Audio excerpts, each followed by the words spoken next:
السلام علیکم دوستو، سٹوری پیش خدمت ہے۔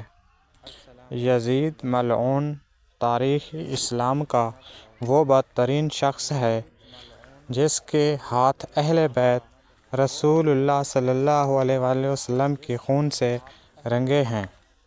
اس کی سیاہ شخصیت اور کارنامے اسے فرعون، نمرود اور قارون کے صف میں کھڑا کر دیتی ہے، جس کا انجام آخرت میں بھیانک ترین اور باعث عبرت ہوگا۔ اس نے مدینہ میں فساد برپا کیا، کعبہ کو نذر آتش کیا اور سینکڑوں صحابہ کو اپنی بیعت توڑنے کی وجہ سے شہید کیا۔ علی مقام حضرت حسین ابن علی علیہ السلام اور اہل بیت رسول اللہ صلی اللہ علیہ وآلہ وسلم کو شہید کرنا ہے۔ یزید ملعون کا پورا نام یزید بن معاویہ تھا، جس کی ولادت 25 ہجری یعنی سن 643 عیسوی میں حضرت عثمان غنی رضی اللہ عنہ کے دور خلافت میں ہوئی۔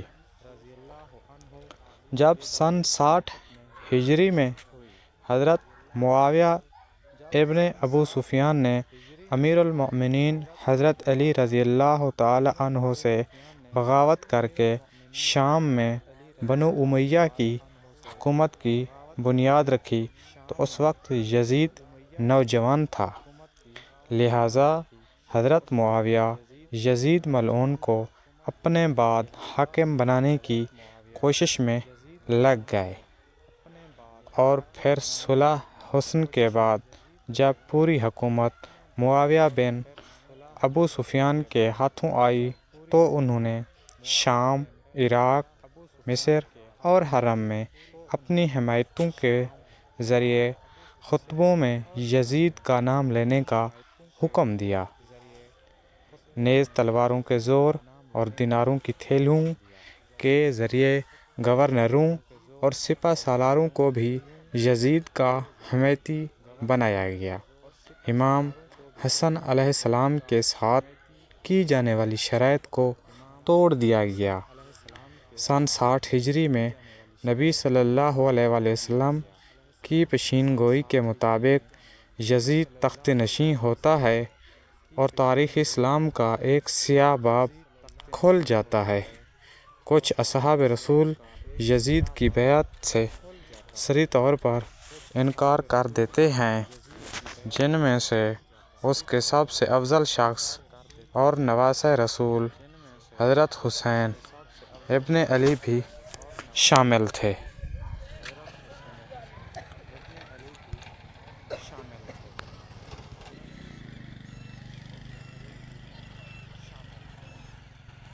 اس بات کا بہت زیادہ اندیشہ تھا کہ کہیں اسلامی حکومت کے اندر بغاوت یا پھوٹ نہ پڑ جائے اور لوگ حضرت حسین ابن علی کو اپنا رہنما بنا کر خروج نہ کر دیں۔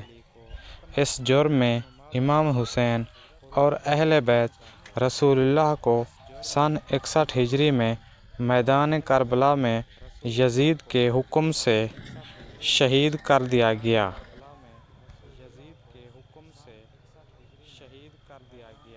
اور ان کے سر کو بطور عبرت شام کے بازاروں میں نیزوں پر بلند کیا جاتا ہے اور لوگوں کو دکھایا جاتا ہے کہ بغاوت کا کیا انجام ہوتا ہے۔ یزید کی ذاتی زندگی کو مورخین نے فحاشی، برائی، خباثت اور سرکشی سے بھرا ہوا لکھا ہے۔ امام طبری نے نقل کیا کہ حضرت عبداللہ بن حنظلہ رضی اللہ تعالی عنہ اور صحابہ کی ایک جماعت نے جب یزید کے متعلق معلومات کی اور اس کے دربار پہنچے تو اسے ایک سرکش حاکم پایا، لہٰذا حضرت عبداللہ بن حنظلہ کہتے ہیں کہ خدا کی قسم، ہم یزید کے دربار سے اس حال میں باہر نکلے کہ ہمیں آسمان سے پتھر برسنے کا خوف تھا۔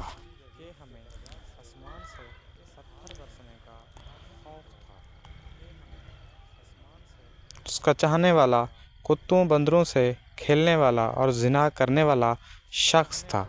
علامہ مسعودی لکھتے ہیں کہ یزید کی زندگی فرعون کی زندگی کی مثال تھی۔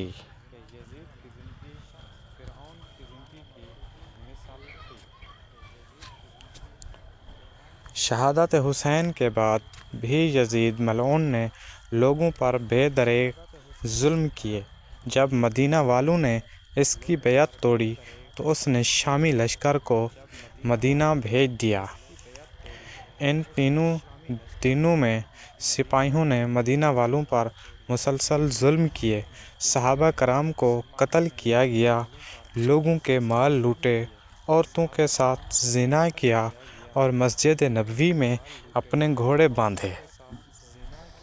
پھر 63 ہجری کے آخر میں جب حضرت عبداللہ ابن زبیر رضی اللہ تعالی عنہ نے مکہ میں اپنی عمارت قائم کر لی تو یزید کے حکم سے شامی فوج نے مکہ پر چڑھائی کر دی اور حرم میں منجنیق پھینکے، جس سے کعبہ میں آگ لگ گئی، بیت اللہ کی ایک دیوار بھی شہید ہو گئی۔ یزید کی موت کے متعلق مورخین کے الگ الگ اقوال اور روایات ملتی ہیں، جن میں سب سے زیادہ باسناد اور صحیح قول یہ ہے کہ شہادت حسین کے واقعہ کے بعد جب یزید اپنے جشن اور تکبر میں مست تھا، اس وقت اس نے مکہ پر حملہ کرنے کا حکم جاری کیا۔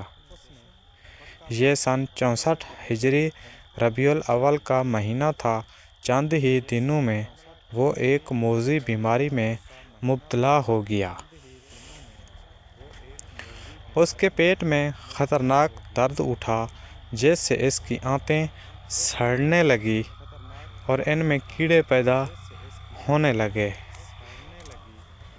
دمشق کے بڑے طبیب کو بلایا گیا، لیکن وہ اس بیماری سے یزید کو شفا یاب کرنے میں ناکام ہو جاتے تھے، کیونکہ یہ اللہ کی طرف سے قہر تھا جو اسے قبر تک لے جانے والی تھی۔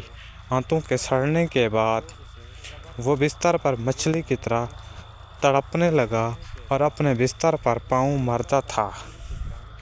وہ رات بھر درد کے مارے چیختا اور اپنی تکلیف کی شدت سے جب چیخیں مارتا تو خنزیر کی طرح آوازیں نکلتیں۔ اگر پانی پیتا تو حلق میں چھری طرح جیسی تکلیف محسوس کرتا اور نہ پیتا تو سینے میں آگ لگ جانے والی جلن محسوس کرتا۔ تاریخ کی کتابوں کے مطابق 15 ربیع الاول کے دن اسی حالت میں تڑپتے ہوئے وہ واصل جہنم ہوا۔ جب اس کے درباری اس کے قریب گئے تو یزید کی